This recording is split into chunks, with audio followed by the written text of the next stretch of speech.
복제의 중요성에 대해서 오늘 말씀을 드릴게요.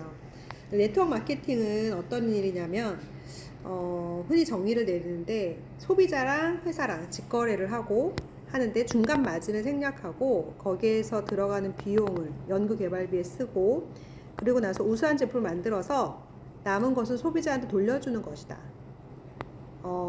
구전으로 회사 대신에 광고하고 마케팅을 하고 그거에서 나오는 회사 매출의 35%를 나누어 받는 것이 네트워크 마케팅이다 라고 그 정의를 내릴 수 있어요.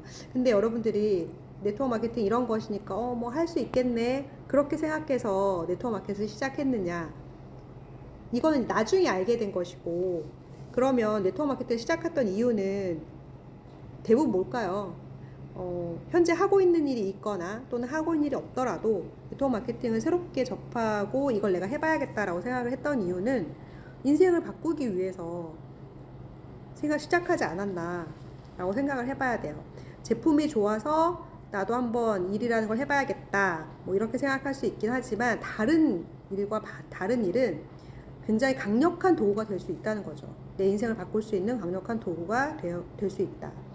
그 이유가 어떻게 네트워크 마케팅이 인생을 바꿀 수 있는 강력한 도구가 될 수 있는지 그거를 한번 생각을 해볼 수 있는 기회가 됐으면 좋겠어요.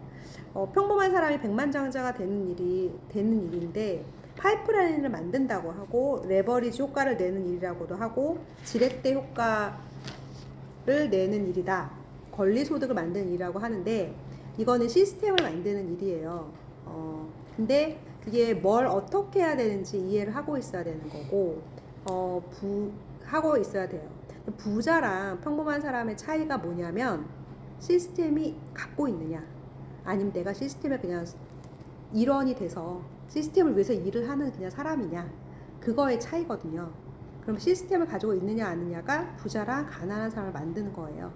그러면 그게 어떤 거냐, 평범한 사람들은 물통을 이고 내가 먹을 물을 물통을 가지고 계속 날라서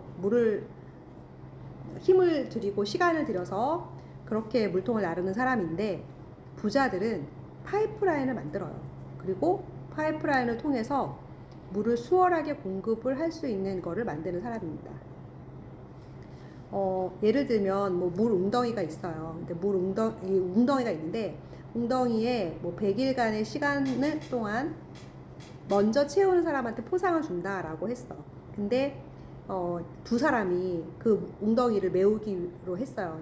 근데 본인은 나는 굉장히 체력이 좋고 부지런해서 열심히 삽으로 그 웅덩이를 막 채우고 있는데 친구는 50일 동안 나오질 않는 거예요. 뭘 하고 있는지 몰랐는데 50일이 딱 되는 날 갑자기 포크레인을 가지고 웅덩이를 메꾸고 있어요.